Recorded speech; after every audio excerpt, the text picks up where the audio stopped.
Hello friends, my name is Abhishek Verma और code मंत्रा web learn में आपका स्वागत है। अभी तक की बात की जाए तो अभी तक मैंने आपको सी प्रोग्रामिंग के जो बेसिक कोर फंडामेंटल कंसेप्ट है उनको डिटेल में क्लियर किया है, जिसमें मैंने आपको बताया था डेटा टाइप्स क्या होते हैं, इंटीजर क्या होता है, फ्लोट, कैरेक्टर। साथ ही साथ मैंने आपको बताया था कि वेरिएबल्स क्या होते हैं, वेरिएबल के नेमिंग रूल्स क्या होते हैं, गार्बेज वैल्यू क्या होती है, डिफॉल्ट वैल्यू क्या होती है। इन सभी चीजों को मैंने आपको डिटेल में एक्सप्लेन किया है।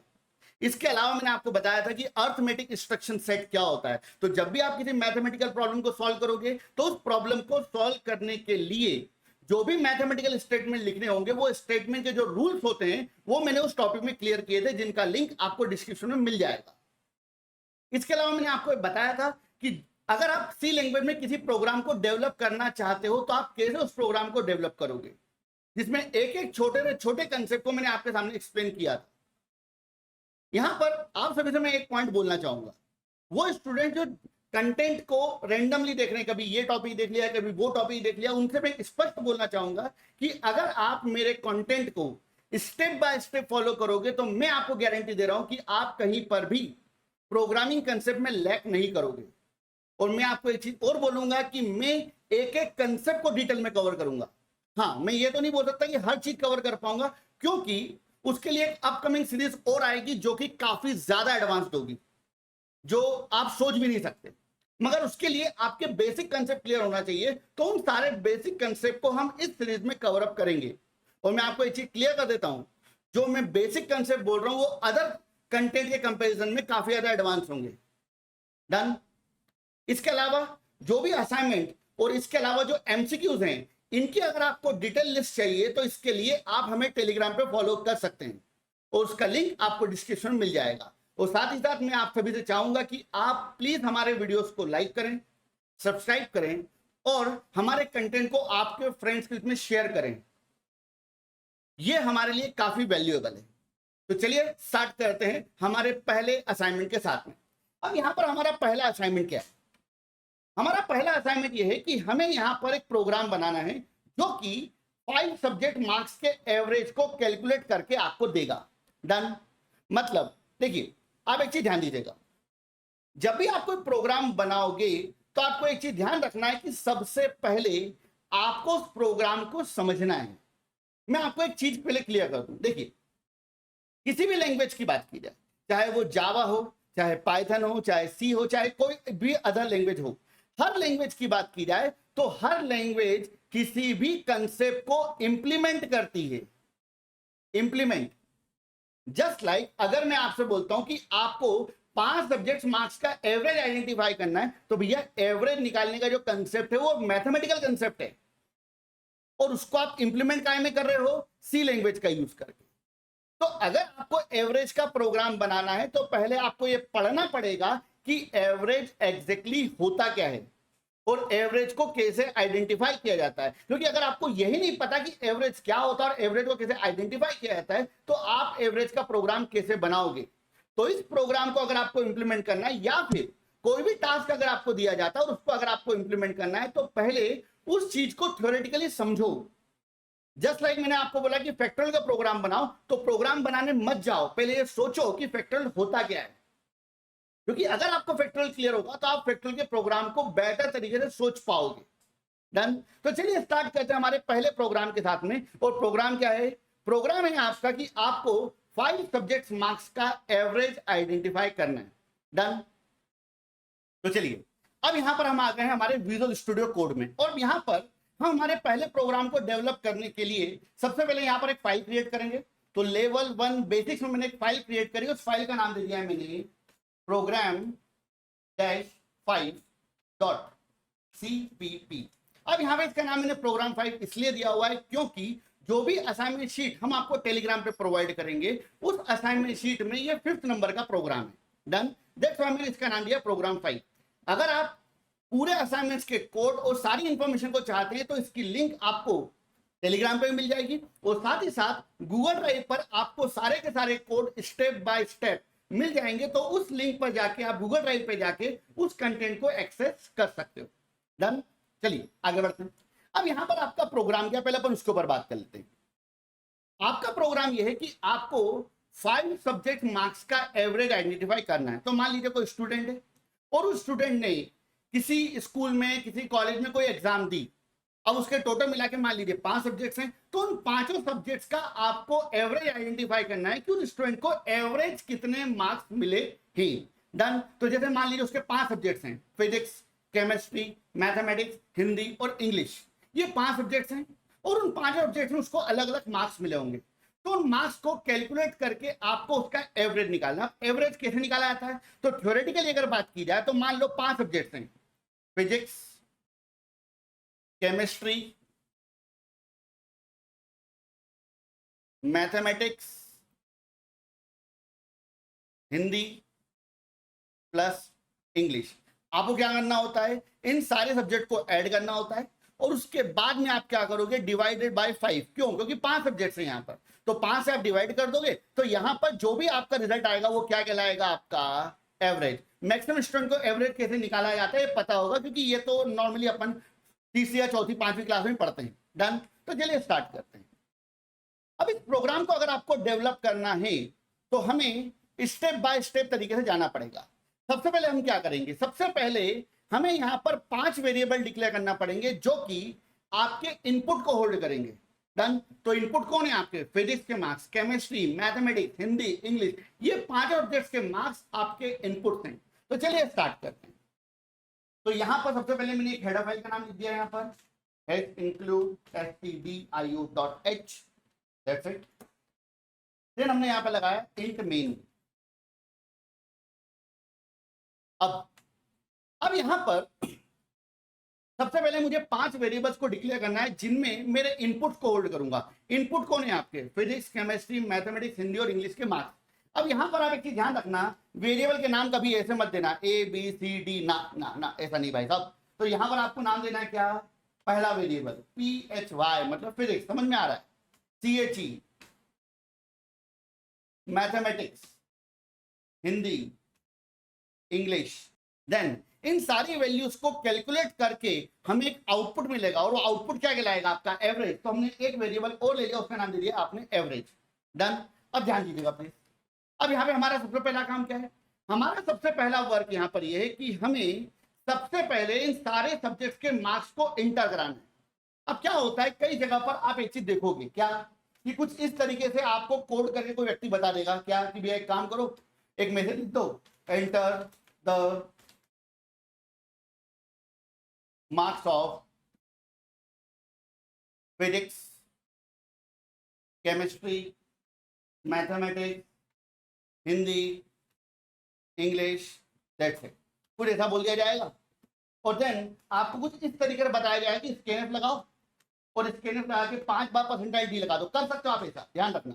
Percentile D, percentile D, percentile D 5 बार लगा दिया और देन कॉमा लगा दिया आपने and PHY comma and CHE comma and MAT मतलब मैथमेटिक्स एंड HIN मतलब Hindi and ENG, that's it. इस तरीके से आपको लिखने का तरीका बताया जा सकता है। मैं आपको एक चीज क्लियर कर दूं कि ये तरीका बिल्कुल सही है, इसमें कोई गलती नहीं है। डन। तो नॉर्मली क्या होगा, जब आप इस प्रोग्राम को चलाओगे तो सबसे पहले एक मैसेज लिखा हुआ आएगा, enter the marks of physics, chemistry, mathematics, Hindi और इंग्लिश। और देन जब ये स्कैनफ वर्क करेगा तो आप एक ही बार में सारी वैल्यू इंटर करा सकते हो। डन। तो क्या होगा, जो पहला वाला परसेंटाइल डी है ये किसके लिए वर्क करेगा? फिजिक्स के लिए, तो आप फिजिक्स के मार्क्स इंटर कराओगे। देन आपने एंटर प्रेस किया तो देन दूसरा वाला परसेंटाइल डी किसके लिए वर्क करेगा? केमिस्ट्री के लिए, तो आप केमिस्ट्री के मार्क्स इंटर कराओगे। देन तीसरा परसेंटाइल डी किसके लिए वर्क करेगा? मैथमेटिक्स के लिए, तो आप मैथमेटिक्स के मार्क्स इंटर कराओगे। देन परसेंटाइल डी किसके लिए वर्क करेगा? हिंदी के लिए, तो हिंदी के मार्क्स इंटर करा दोगे। तो इस तरीके से आप एक सिंगल स्टेटमेंट का यूज करके सारी वैल्यूज को एक साथ इंटर करा सकते हो, मगर प्रोग्रामेटिकली आपको ऐसा नहीं करना चाहिए। क्योंकि एक बात मुझे बताओ, मैं एक सिंपल सा रियल लाइफ एग्जांपल देता हूं। घर पे कभी हवन हुआ है? हवन, तो जो पंडित जी हो तो क्या बोलते हैं? पुष्पम समर्पयामी। तो आप क्या करते हो? पुष्प इंटर कराते हो, पुष्प डालते हो। फिर बोलते हैं दीपम समर्पयामी, मतलब आप दीपक जलाते हो। आप वस्त्रम समर्पयामी, तो आप क्या करते हो? नाड़ा चढ़ाते हो। तो हर एक चीज अलग अलग आपको बता रहे हैं। ऐसा तो नहीं होता है ना, समर्पयामी जो है सब डाल दो इकट्ठा एक बार में, भैया आप खुद कंफ्यूज हो जाओगे कि आपने दीप किसको दिया और पुष्पम किसको दिया है। तो इसलिए प्रोग्रामिंग के अंदर जब आप कोड बनाओगे तो बेटा आप ऐसा नहीं करते हो। जब आप बड़े प्रोग्राम पे जाओगे तो आप ऐसा थोड़ी बोलोगे। आपने अगर कोई ऑनलाइन फॉर्म फिल किया होगा तो आपको हर चीज अलग अलग दिखती है। एंटर द नेम, तो आप नेम इंटर कराते हो। Enter the email ID, email ID inter कराते हो। उसमें ऐसा लिखा हुआ थोड़ी आता है एंटर, बात खत्म, जान दो जो जो इंटर कराना है, ऐसा नहीं होता है। तो अगर आप एक प्रोग्राम बनाओगे तो प्रोग्राम को सिस्टमेटिक तरीके से बनाने की आदत डालो। थोड़ा समय लगेगा मगर आप प्रोग्रामेटिकली स्ट्रांग हो गए इन चीजों से। तो ये जो तरीके हैं ये तरीके गलत हैं, ऐसा नहीं करना चाहिए। It's not a good programming practice. हाँ, अगर आपके कंसेप्ट क्लियर है तो आप फटाफट कोडो करने के लिए ऐसा कर सकते हो, मगर इनिशियली ऐसा मत करना। तो आप कैसा करोगे भैया? तो अगर आपको एक प्रॉपर तरीके से प्रोग्राम बनाना है तो ये तरीका फॉलो करने के बजाय अगर मैं कुछ ऐसा करूं तो जैसे ही आपका प्रोग्राम रन हो सबसे पहले एक स्टेटमेंट लिखा हुआ आ जाए। क्या लिखा हुआ आ जाए भाई साहब? Enter the marks of physics, that's it, done. और देन आपने क्या करा, यहाँ पे आप लिख दिया scanf percentile d, then comma and PH बाय। क्लियर? तो यहां पर क्या होगा, यहां पर आपके जो फिजिक्स के मार्क्स है वो इंटर हो जाएंगे। अब हमको किसके मार्क्स इंटर कराने? केमिस्ट्री के। तो हमने इसी स्टेटमेंट वापस लगा दिया, डन। तो enter the marks of chemistry, then maths, then Hindi, then English. ठीक है। मैं आपको इसे बता दूं कि मेरी इंग्लिश कोई बहुत ज़्यादा अच्छी नहीं है, तो कई बार हो सकता है कि मैं जब लिखूं तो मेरी स्पेलिंग मिस्टेक हो जाए, तो प्लीज़ टॉलरेट। ठीक है। मैथमेटिक्स के बाद में HI हिंदी, देन अब यहाँ पे CHE एरर क्यों दे रहा है भाई साहब? CHE का C मैंने बड़ा कर दिया है, सॉरी। क्लियर? अब ये प्रोग्राम आपका कंप्लीट हो गया यहाँ तक। अब क्या होगा, जब ये प्रोग्राम रन होगा तो पहले लिखा हुआ आएगा enter the marks of physics, आप फिजिक्स के मार्क्स इंटर करा दोगे। फिर आपको लिखा हुआ मिलेगा enter the marks of chemistry, आप केमिस्ट्री के मार्क्स इंटर करा दोगे। देन मैथमेटिक्स, देन इंग्लिश या हिंदी, जो भी मार्क्स आपको इंटर कराने हैं, हर चीज के लिए आपको एक अलग अलग मैसेज आएगा। डन। अब क्या करना है, अब हमारा काम है जो भी मार्क्स आपने इंटर करवाए हैं उन सभी को कैलकुलेट करके एवरेज निकालना है। तो मैंने यहाँ पर एक फॉर्मूला लगा दिया, एवीजी मतलब average equal to PHY physics plus chemistry plus mathematics plus Hindi plus English, done, divided by 5। अब क्या होगा, ये जो फॉर्मूला आपने लगाया है इस फॉर्मूले को अभी अपन ऐसा ही रख के सॉल्व करने की कोशिश करते हैं। डन। तो ये फॉर्मूला क्या करेगा, ये फॉर्मूला आपको एवरेज आइडेंटिफाई करके दे देगा कि जो भी आपने मार्क्स इंटर कराए हैं उनका एवरेज क्या है। डन। और जो भी आपका आउटपुट आएगा उस आउटपुट को अपन क्या करा देंगे, स्क्रीन पे शो करा देंगे। तो आउटपुट को स्क्रीन पे शो कराने के लिए अपन किसका यूज करेंगे, प्रिंटफ अगेन। तो यहां पे मैंने स्टेटमेंट लिख दिया है average of 5 subject marks equal to percentile D comma AVG, that's it, done. तो ये आपका प्रोग्राम पूरा रेडी हो चुका है। डन। अब इस प्रोग्राम की अगर बात की जाए तो एक काम करते हैं, पहले इस प्रोग्राम को प्रॉपर्ली रन करते हैं, उसके ड्रॉबैक को समझने की कोशिश करते हैं। डन। तो ध्यान दीजिएगा प्लीज। तो चलिए, सबसे पहले मैंने क्या करा, सबसे पहले मैंने प्रोग्राम को कंपाइल किया। तो कंपाइल कैसे करेंगे भाई साहब, कंपाइल करने के लिए हमको कमांड चलानी पड़ेगी GCC, मगर एक प्रॉब्लम है, यहां पर अभी आप कौन से फोल्डर में हो, C प्रोग्राम्स, और आपको जाना किस फोल्डर के अंदर है, लेवल 1 बेसिक्स। क्यों? क्योंकि आपका प्रोग्राम वहां पर सेव है। तो आपने यहाँ पे स्टेटमेंट लिख दिया CD लेवल 1 बेसिक्स, आप उस फोल्डर के अंदर गए और देन आप कोड कंपाइल करोगे GCC, और आपके प्रोग्राम का नाम क्या है, प्रोग्राम 5.cpp। डन। मैंने कोड कंपाइल किया। जैसे ही कोड कंपाइल किया आप एक चीज नोटिस कर रहे हो कि यहाँ पर एक फाइल बन चुकी है, उसका नाम क्या है, a.exe। अब क्या करेंगे, हम इस कोड को रन करेंगे। तो मैंने यहाँ पे लिख दिया a.exe और देन एंटर। अब क्या बोल रहा है, enter the marks of physics. तो आपने फिजिक्स के मार्क्स इंटर करा दिए 67 मान लीजिए, केमिस्ट्री मार्क्स इंटर करा दिए मान लीजिए 89, मैथमेटिक्स के मार्क्स इंटर करा दिए मान लीजिए 59, हिंदी के मार्क्स इंटर करा दिए 72, और इंग्लिश के मार्क्स इंटर लगा दिए, मान लीजिए आपने 71, दैट्स इट। तो यहां पर आपको क्या मिलना चाहिए, एवरेज। अब आप एक चीज नोटिस कर रहे हो कि एवरेज आपको मिल रहा है 301। वाई 301? 301 एवरेज तो नहीं आना चाहिए, यहां पर एवरेज कुछ आना चाहिए 60-70 के आसपास। एवरेज क्या आ रहा है 301, ऐसा क्यों हो रहा है? तो एक चीज ध्यान दो प्लीज, यहां पर आपने जो मैथमेटिकल स्टेटमेंट लिखा है, यह मैथमेटिकल स्टेटमेंट लॉजिकली गलत है। क्यों गलत है भाई साहब? क्योंकि अगर अपन अर्थमेटिक रूल्स की बात करें, जो मैंने आपको अर्थमेटिक रूल्स पढ़ाए थे अर्थमेटिक इंस्ट्रक्शन सेट टॉपिक में, अगर आपने उस टॉपिक को नहीं पढ़ा है, उसका लिंक आपको डिस्क्रिप्शन में मिल जाएगा। उस वीडियो पे जाओ, उसको प्रॉपर्ली समझो। इंटरव्यू में उस टॉपिक से रिलेटेड मैक्सिमम मान के चलो 40 to 50% क्वेश्चन आएंगे ही आएंगे, ये बात ध्यान रखना। तो उस टॉपिक को कवर करना आपके लिए बहुत ज्यादा इंपॉर्टेंट है, और उसी के बेस पर आप किसी भी लॉजिकल प्रॉब्लम को सॉल्व कर पाओगे। डन। तो यहां पर प्रॉब्लम ये हो रही है कि जब आपने ये स्टेटमेंट लिखा तो एवरेज कैसे निकाला जाता है? एवरेज निकालने के लिए पहले आप 5 और ऑब्जेक्ट्स के मार्क्स को ऐड करोगे और उसमें कितने का डिवाइड करोगे, 5 का। मगर प्रॉब्लम यहां पर यह है कि रूल के अकॉर्डिंग पहले कौन वर्क करता है, पहले प्लस वर्क करता है या पहले डिवाइड वर्क करता है? भाई साहब डिवाइड की प्रायोरिटी ज्यादा होती है, और अगर डिवाइड की प्रायोरिटी ज्यादा है तो यहां पर पहले डिवाइड वर्क कर जाएगा। तो होगा क्या कि जो भी इंग्लिश के मार्क्स होंगे उनमें पहले 5 का डिवाइड हो जाएगा, और देन जो रिजल्ट आएगा उस रिजल्ट में ये सारी चीजें ऐड होंगी। तो एडिशन बाद में होगा बाकी सारी चीजों का, पहले डिवाइड हो जाएगा। तो उस केस में यहां पर आपको रिजल्ट क्या मिला है, 301। तो जो भी मैंने मार्क्स यहां पर इंटर कराए थे उसके बेस पर मैंने जो तरीका बताया उससे आप कैलकुलेट करोगे तो आपका आंसर 301 ही आएगा। क्यों? क्योंकि पहले डिवाइड होगा फिर प्लस होगा। मगर मैं क्या चाहता हूं, मैं चाहता हूं कि पहले प्लस हो फिर डिवाइड हो। तो इस केस में आप क्या करो, यहां पर आप ब्रैकेट लगा दो। डन। तो यहां पर आपने एक ब्रैकेट लगा दिया। अब क्या होगा, तो यहां पर ब्रैकेट की प्रायोरिटी ज्यादा होती है, तो यहां पे पहले ब्रैकेट वर्क करेगा और देन डिवाइड होगा। तो अब अगर आप इस प्रोग्राम को वापस से कंपाइल और रन करोगे तो आपको एक प्रॉपर आउटपुट मिलेगा। Look at this,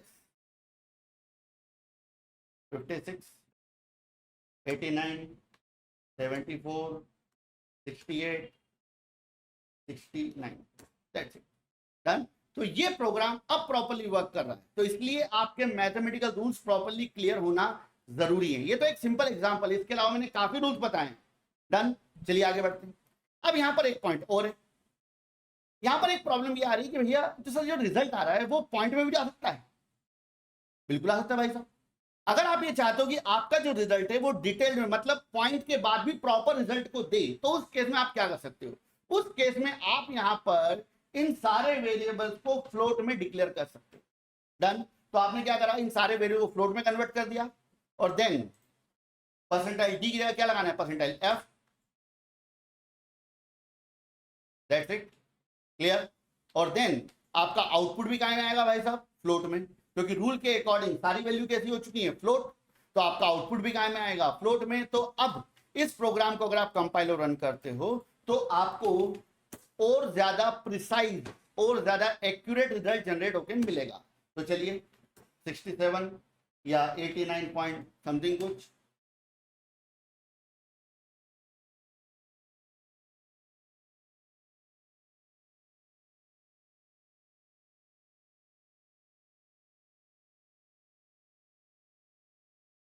done. तो आप एक चीज नोटिस कर रहे हो कि यहां पर आपको बहुत ज्यादा प्रिसाइज रिजल्ट मिल रहा है। डन। तो अगर आप चाहते हो कि आपका रिजल्ट बहुत ज्यादा प्रिसाइज हो तो आपको सोचना पड़ेगा कि आप आपकी वैल्यूज को किस फॉर्म में लोगे, इंटीजर के फॉर्म में या फ्लोट के फॉर्म में। डन। तो ये आपका पहला प्रोग्राम था। अब बात करते हैं हमारे अगले असाइनमेंट के बारे में। हमारा अगला असाइनमेंट है distance converter. Remember, distance converter मतलब हमें करना क्या, ध्यान दीजिएगा प्लीज। मान लो कि कोई दो पॉइंट हैं, जस्ट लाइक एक पॉइंट है, ये इंदौर का एक स्क्वायर है जिसका नाम है भौरकुआं स्क्वायर। और अगर मान लीजिए एक और पॉइंट की बात करें तो ये एक और पॉइंट है जिसका नाम है मान लीजिए गीता भवन स्क्वायर। और इन दोनों पॉइंट्स की बात की जाए तो इन दोनों के बीच की जो डिस्टेंस है वो मान लीजिए लगभग 5 किलोमीटर के आसपास है। अब मैं एक प्रोग्राम बनाना चाहता हूं जो कि इस किलोमीटर की डिस्टेंस को कन्वर्ट कर देगा मीटर में, फीट में, इंच में और इसके अलावा सेंटीमीटर में। अब इस प्रोग्राम को अगर आपको डेवलप करना है तो आपको पहले क्लियर होना चाहिए कि 1 किलोमीटर में कितने मीटर होते हैं, या किसी मीटर में कितने फीट होते हैं या इंच होते हैं। ये सारी चीजें आपको क्लियर होना चाहिए, क्योंकि अगर आपको ये क्लियर नहीं होगा तो आप इस प्रोग्राम को डेवलप नहीं कर पाओगे। तो चलिए स्टार्ट करते हैं हमारे दूसरे प्रोग्राम के साथ में, दूसरे असाइनमेंट के साथ में। और असाइनमेंट क्या है आपका? Distance converter. असाइनमेंट शीट में ये प्रोग्राम आपको मिलेगा असाइनमेंट नंबर 7 से। क्लियर? तो चलिए स्टार्ट करते हैं। तो यहां पर सबसे पहले मैंने क्या करा, सबसे पहले हमने लगा दी हमारी हेडर फाइल, और हेडर फाइल क्या है आपकी? stdio.h। That's it, done. Int main, that's it. अब यहां पर इस प्रोग्राम की अगर बात करें तो इस प्रोग्राम में हमारा इनपुट क्या है? इस प्रोग्राम में हमारा इनपुट है किलोमीटर, क्योंकि हमको किलोमीटर को इंटर कराना है, और जितने भी किलोमीटर की डिस्टेंस हम इंटर कराएंगे हमारा प्रोग्राम उस किलोमीटर को कन्वर्ट कर देगा मीटर, फीट, इंच और सेंटीमीटर में। सबसे पहले हमने एक वेरिएबल लिया, उस वेरिएबल का नाम है किलोमीटर, और इस वेरिएबल को हम डिक्लेयर कर रहे हैं फ्लोट टाइप का। क्यों? क्योंकि अगर डिस्टेंस की बात करो, डिस्टेंस 5.5 किलोमीटर भी हो सकती है, 5.7 किलोमीटर भी हो सकती है, तो दैट्स व्हाई मैं इस वेरिएबल को ले रहा हूं फ्लोट टाइप का। देन अगला वेरिएबल कौन है जो मुझे आउटपुट के लिए चाहिए? मीटर, वो भी फ्लोट में हो सकता है, पॉइंट में आता है, पॉइंट में आ सकता है आपका रिजल्ट। देन हमारा अगला वेरिएबल कौन है? मान लीजिए फीट, ये भी फ्लोट में है। इसके अलावा सेंटीमीटर, इसके अलावा इंच। इन सारे वेरिएबल्स को मैंने यहां पर फ्लोट में कंसीडर किया है। डन। चलिए अब आगे बढ़ते हैं। अब यहां पर हमारा सबसे पहला काम क्या है? हमारा सबसे पहला काम है कि हमें यहां पर डिस्टेंस को इंटर कराना है in the form of kilometre. Done. तो चलिए, तो सबसे पहले मैंने स्टेटमेंट लिखा है यहां पे, printf enter the distance in kilometre. Done. आपने डिस्टेंस को में इंटर करा दिया किलोमीटर में, एंड देन आपने यहाँ पे लगा दिया scanf परसेंटाइल d, नहीं सही परसेंटाइल f, हाँ फ्लोट है भाई साहब, comma and km, kilometre. That's it. तो ये क्या था? ये आपका इनपुट था। डन। अब आगे बढ़ते हैं। अब क्या करना है हमें? हमारे पास डिस्टेंस तो इंटर हो गई किलोमीटर के फॉर्म में, तो मान लीजिए आपने यहाँ पे डिस्टेंस इंटर करा दिया 5.7 किलोमीटर। डन। तो ये आपकी डिस्टेंस है। अब इस डिस्टेंस को हमको कन्वर्ट करना है किस में? मीटर, फीट, इंच और सेंटीमीटर में। अब ध्यान दीजिएगा प्लीज, यहां पर सबसे पहले अपन निकालने की कोशिश करते हैं मीटर। अब आप सभी को एक बात पता होना चाहिए कि 1 किलोमीटर में टोटल मिला के 1000 मीटर होते हैं। तो जैसे अभी की बात करें तो आपने डिस्टेंस क्या इंटर कराई है? 5.7, तो 5.7 काय में? किलोमीटर में। तो इसको अगर मुझे मीटर में कन्वर्ट करना है तो मैं कैसे करूंगा? तो मैंने एक वेरिएबल लिया हुआ मीटर, ऑलरेडी अपने डिक्लेयर कर रखा है, और मैंने यहां पे लिख दिया metre equal to kilometre into 1000। जितने भी किलोमीटर की वैल्यू होगी उसमें आप 1000 का मल्टीप्लाई कर दोगे तो क्या निकल के आ जाएगा? मीटर। डन। ठीक है। तो अब यहां पर बात की जाए तो आपके पास दो चीजें अवेलेबल हैं, किलोमीटर जो आपने इंटर करवाया है, और मीटर जो आपने यहां पर इस फॉर्मूले के थ्रू क्या कर लिया है भाई साहब? आइडेंटिफाई कर लिया है। डन। तो मीटर भी आप पर अवेलेबल है। क्लियर? अब आगे बढ़ते हैं। अब मुझे क्या आइडेंटिफाई करना है? मुझे आइडेंटिफाई करना है फीट। अब फीट को आइडेंटिफाई करने के मेरे पास दो तरीके हैं। या तो मुझे पता हो कि भैया 1 किलोमीटर में कितने फीट होते हैं तो डायरेक्टली मल्टीप्लाई करके निकाल लूंगा आंसर में, या फिर मुझे अगर यह पता है कि 1 मीटर में कितने फीट होते हैं, ठीक है, तो मैं दोनों तरीके से फीट को आइडेंटिफाई कर सकता हूं। अब यहां पे फीट की बात की जाए तो एक चीज ध्यान रखिएगा, 1 मीटर में टोटल मिला के 3.28 फीट होते हैं। 1 मीटर में 3.28 फीट होते हैं। तो यहां पर आपके पास मीटर तो ऑलरेडी अवेलेबल है, और आपको क्या आइडेंटिफाई करना है भैया? फीट आइडेंटिफाई करना है। तो यहां पर आपने लिख दिया simple statement, feet equal to MET मतलब metre into 3.28। That's it. Done. तो यहां पर इस फॉर्मूले के थ्रू आपने क्या आइडेंटिफाई कर लिया भाई साहब? फीट। डन। अब आपका 3 चीजें अवेलेबल है, किलोमीटर जो आपने यहां पर इनपुट दिया था कीबोर्ड के थ्रू, मीटर जो आपने फॉर्मूले के थ्रू आइडेंटिफाई किया है, और फीट जिसको भी आपने फॉर्मूले के थ्रू आइडेंटिफाई कर लिया है। अब मुझे क्या आइडेंटिफाई करना है? मुझे आइडेंटिफाई करना है इंच। और आपको एक बात पता है कि 1 फीट में टोटल मिला के 12 इंच होते हैं। तो चलिए हम यहां पर इंच को आइडेंटिफाई कर लेते हैं। तो inch equal to feet into 12, done. तो इस फॉर्मूले के थ्रू हमने क्या निकाल लिया यहां पर, इंच, दैट्स इट। अब यहां पर हमको आइडेंटिफाई करना है सेंटीमीटर।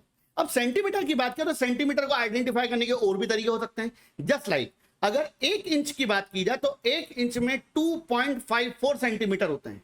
तो मैं यहां पर क्या कर सकता हूं, मैं कुछ ऐसा लिख सकता हूं, centimetre equal to inch into 2.54। तो इस फॉर्मूले के थ्रू आप क्या आइडेंटिफाई कर सकते हो भाई साहब, इस फॉर्मूले के थ्रू आप आइडेंटिफाई कर सकते हो सेंटीमीटर, डन। या फिर इसके बजाय अगर आप चाहो तो यहां पे कुछ डायरेक्टली ऐसा कर सकते हो, 1 मीटर में कितने सेंटीमीटर होते हैं 100, तो आपने यहां पे लिख दिया मीटर इंटू 100। तो इसके थ्रू भी आप सेंटीमीटर को आइडेंटिफाई कर पाओगे। तो ये आपके ऊपर डिपेंड करता है कि आप कौन सा फॉर्मूला यूज करते हो, ये आपके ऊपर डिपेंडेंट है, डन। तो चलिए यहां पर मैंने फॉर्मूला यूज कर लिया, मान लीजिए for example inch into 2.54, that's it. तो यहां पर इन 4 फॉर्मूले का यूज करके मैंने क्या आइडेंटिफाई कर लिया है, मीटर, फीट, इंच और सेंटीमीटर। अब मेरा काम क्या है, मेरा काम यहां पर यह है कि जो भी आउटपुट मुझे मिला है इस आउटपुट को मुझे प्रॉपर्ली प्रेजेंट करवाना है। तो चलिए इसको प्रॉपर्ली प्रेजेंट करवाते हैं। तो print f slash n distance in kilometre equal to percentile f comma km, done. तो हमने किलोमीटर में डिस्टेंस प्रिंट करा दी यहां पे।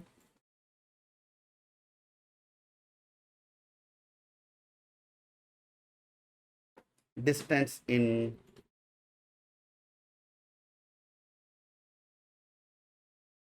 Metre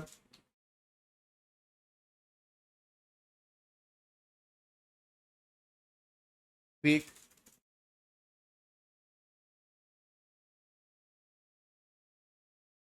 inch and then